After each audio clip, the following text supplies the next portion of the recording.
అమ్మగారు, పట్టుదలతో పచ్చులకు కూడా మాటలు నేర్పించవచ్చని విన్నానే గాని ఇప్పుడు కళ్ళారా చూస్తున్నానమ్మా. అసలు మీరు కాళిదాసు బాబుని తీర్చిదిద్దిన తీరు చూస్తుంటే ఆడజాతి మొత్తం మిమ్మల్ని తీసి పొంగిపోవాలా, గర్వపడాలా. లేదు సూర్యుడు, నా పంతం ఇంకా పూర్తి కాలేదు. ఇప్పుడే మొదలవుతోంది. ఏ అప్పలనాయుడు నా కొడుకు చేత మాట్లాడించలేనని, ప్రయోజకుడిని చేయలేనని పందెం కట్టాడో వాడికి నా కొడుకు కాళీ సమాధానం చెప్పాలి. కాళీ, నీ తల్లిని అవమానించి అవహేళన చేసిన నీచుడికి నేను సంధించి వదలబోతున్న ఆగ్నేయాస్త్రం ఎంత వాడిగా వేడిగా ఉంటుందో రుచి చూపించిరా. అర్థమైందమ్మా. నేను నీకు ఇవ్వవలసిన గురుదక్షిణ ఏమిటో నాకు అర్థమైంది. ఆనాటి కాళిదాసు కలంతోనే లోకానికి సమాధానం చెప్పాడు. ఈ కాళిదాసు కలంతో ఖడ్గంతో కూడా సమాధానం చెప్పగలడని వాళ్ళని హెచ్చరించి వస్తాను. అవును బావు, ఇవాళ కొడుకు కళ్ళారా చూసినాడంట. అయ్యా, వసుంధరాదేవి తన కుమారుణ్ణి తమ మీద ప్రయోగించాలని జ్ఞానం నేర్చుకుందేమో అని చెప్పేసి. భాష నేర్చుకోవడం అంటే ఆడకోవడం అనుకున్నావా? భాష నేర్చుకోవాలంటే ఏం కావాలండి? అక్షరాలు వస్తే భాష దేవస్తుంది. అక్షరాలు వచ్చేస్తే ఏది? తెలుగులో అక్షరాలు ఎన్నో నువ్వు చెప్పు. తెలుగులో అక్షరాలా? తెలుగులో అక్షరాలు ఎన్ని అని నన్ను ప్రశ్నిస్తున్నారా? శ్రీవారికి ఇటువంటి శంక వచ్చింది ఏమిటా అని నేను చింతిస్తున్నానండి. ఏమండు, యాక్షన్ తర్వాత ముందు అక్షరాలు చెప్పు. అక్షరం ఏముందండి?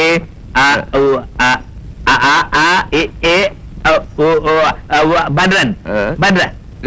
ఇంకా ఏవో కొన్ని ఉండాలి కదరా కొండలాయుడు. అవును ఫాదర్, ఉండాలనుకుంటాను. అయ్యా, అసలు అక్షరాలేదో ఊరికి తెలవదా?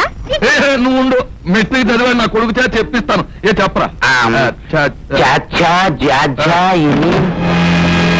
మూర్ఖులారా, తెలుగునకు వర్ణములు 36, ఆంధ్రములకు అక్షరములు 55. ఎవరు నువ్వు? నాను వారికి దూరమై నీ నాను భేదము మరచిన నానాజన నాయకుణ్ణి మీరు ముద్దుగా పిలుచుకునే అడవి దొంగని. Speaking Telugu is very very easy. Speak in English. అద్దది అలాగడుగు. శృణ్వంతు మే మహీపాల ఏనౌత క్షమితం మయా అపరాధ శతం క్షమ్యం మాతరస్యైవ యాచనే దత్తమ్మయా యాచితంచ తాని పూర్ణాని పార్థివా అధునా వధయిష్యామి పద్యతాం ఓ మహీక్షతాం. దొరికిపోయాడు. అది వాడు అసలు భాష, అడవి భాష. ఇది అడవి భాష కాదురా దత్తమ్మ, దేవ భాష, సంస్కృతం. ఇంతటితో నీ 100 తప్పులు పూర్తయ్యాయి. నీ ఆయువు మూడిందని శ్రీకృష్ణుడు శిశుపాలుడితో చెప్పిన ఆఖరి మాట ఈ కాళిదాసు మీతో చెబుతున్న మొదటి మాట. తెలుగు గడ్డ మీద పుట్టినందుకు తెలుగు భాష నేర్చుకున్నాను. భరతమాత ముద్దు బిడ్డగా పుట్టినందుకు సంస్కృత భాష నేర్చుకున్నాను. నువ్వింకా తెల్లవాడు నేర్పిపోయిన బానిస భాషనే మెచ్చుకుంటున్నావురా బానిస. నిజంగానే జ్ఞానం అయిపోయినట్టున్నాడు. ఏమీ కాదురా, వీడమ్మ వీడికి 4 మాటలు ఏవో నేర్పి మన మీదకి ప్రయోగించినట్టు.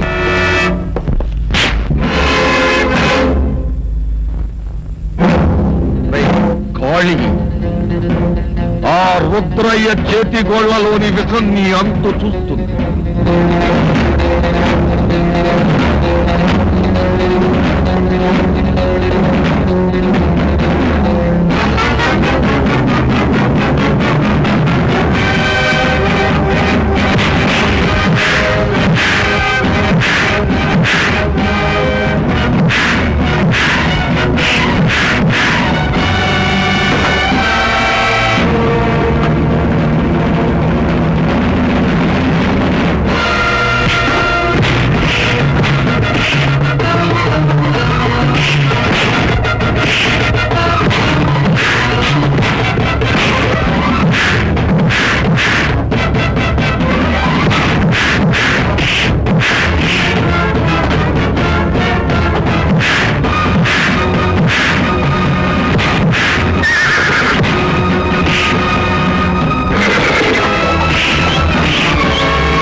ఏం జరిగింది అప్పలనాయుడు గారు?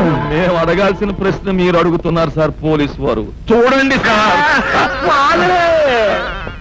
సార్ చెప్పండి, మీరు ఆ అడవి దొంగని పట్టుకోలేము అని చెబితే మేము ఏ పంజాబ్ రాష్ట్రమో వెళ్ళిపోతాం. అసలు ఏం జరిగిందండి? నీ వల్ల ఎలాగూ కావట్లేదు కదా అని ఆ అడవి దొంగని పట్టుకోవడానికి నేను అరణ్యానికి వెళ్ళాను. వాడేమో ఇతను కాళ్ళు చెయ్యి పట్టుకుని ఖరాబ్ ఆడేశాడు. అదేమిటి, పార్వతీపురం ఫారెస్ట్ నుంచి అడవి దొంగ దండకారణ్యానికి పారిపోయాడు కదా? ఎవరు చెప్పారు సార్? ఆకాశ రామన్నా అవకాశ భీమన్నా? 320 420. ఆ అడవి దొంగ దండకారణ్యానికి పారిపోయాడని ఎవరు చెప్పారు మీకు? ఆ అడవిలో జంతువులు సార్, పక్షులు కూడా సార్. వాళ్ళ నోరు మూయించడం కాదు సార్, వాణ్ణి మూసేయండి జైల్లో, లేకపోతే మా ప్రాణాలకు రక్షణ లేదు. అతను మా జోన్ దాటిపోయాడు అనుకుని మేము కేసు క్లోజ్ చేశాం. వెంటనే మా బలగాన్ని పంపిస్తాం. అది ఆ పని చేయించండి. చూడండి, తప్పించుకున్న అడవి దొంగకు మీకు ఏదో సంబంధం ఉంది. కోర్టు వారు అడవి దొంగకు శిక్ష విధించారు. అటువంటి వాడిని దాచేసిన మీరు కూడా శిక్షార్హులవుతారు. చెప్పండి, అతని ఆచూకీ చెప్పిన వారికి ప్రభుత్వం చేత బహుమానం ఇప్పిస్తాను. చెప్పండి. బహుమానం ఇస్తారా? ఎందుకయ్యా మావాడి మీద చేసుకుంటున్నావు? నువ్వెవడవరా? వీళ్ళ లీడర్వా? అయితే నువ్వే చెప్పు, ఆ అడవి దొంగ ఎక్కడున్నాడు? చెప్పకపోతే మిమ్మల్ని అందరినీ తీసుకెళ్లి లాకప్పులో పడేస్తాను. చాలేవయ్యా, నీకు చేతైతే దేశాన్ని దోసుకు తింటున్న పెద్ద మనుషులు నీ స్టేషన్ పక్కనే కాపురాలు ఉంటున్నారు, వాళ్ళని పడే జైల్లో. ఇదే పని నీ చేస్తే నువ్వేమవుతావయ్యా? డిఎస్పీ గారే అంత మారంటావా? స్టేషన్ తీసుకురండి, ఆ అడవి దొంగ ఆచూకీ వీడే చెప్తాడు. నువ్వు అనేది నీ ఆచూకీ తెలుసుకోవడం కోసం పోలీసులు సూర్యుడిని తీసుకెళ్లారు. అయితే ఇప్పుడే ఆ పోలీసులు కళ్ళు కప్పి సూర్యుని తీసుకొస్తాను. నీ కోసం వాళ్ళు వెతుకుతుంటే నువ్వే వాళ్ళు ఎదుటి పడతావా? పడతాను. నా తల్లి నాకు నేర్పిన అక్షరాలకు అర్థం జనాలకు, పరమార్థం పోలీసులకు ఈ రోజే రుచి చూపిస్తాను.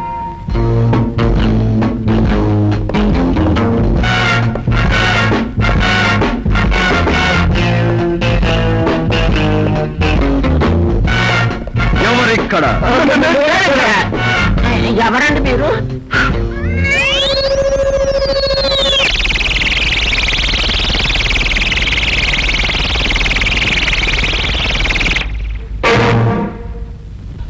నీ పేరేమిటి సార్?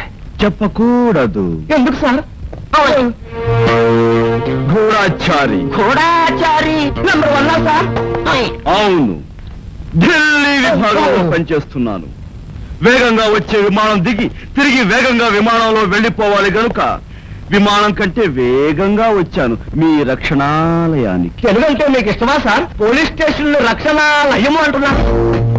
అవును, తెలుగు భాషన్నా, తెలుగు జాతన్నా, తెలుగు సాహిత్యం అన్నా మనకి చాలా ఇష్టం. అయ్యి బాబాయ్, చెయ్యి ఊపండి సార్. మనం సమౌజ్జీలతోనే చేతులు కలుపుతూ ఉంటాం. నాతో ఊపుతారు కలిసా? ఇక్కడ సూర్యుడనే నేరస్తుని బంధించారట. ఎక్కడున్నాడు అతను? తమరతన్ని ప్రశ్నిస్తారా సార్? కాదు, తీసుకువెళతాను నాతో. ఏమిటి ఆలోచిస్తున్నారు? వెంటనే తీసుకురండి, నేను వేగంగా వెళ్ళిపోవాలి ఢిల్లీకి. మీ వేగం చూస్తుంటే గూఢచారి గో సివిల్ లాగా ఉన్నారు కానీ నంబర్ 1 లేరు.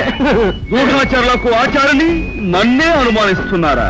నంబర్ 1 అయితే కరాటీ తెలుసుండాలి. మీకు తెలుసా? కుంఫు తెలుసుండాలి. మీకు తెలుసా? మల్ల యుద్ధం తెలుసుండాలి. మీకు తెలుసా? ఒక్క దెబ్బతో ఈ బల్లను సెంటర్కి పగల కొట్టాలి. పగల కొట్టగలరా?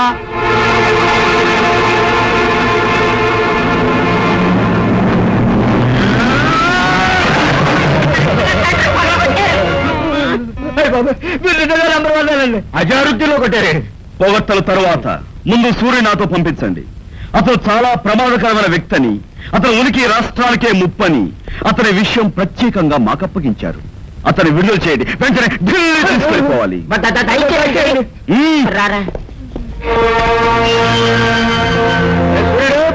బయటికి రా, నిన్ను ఢిల్లీ.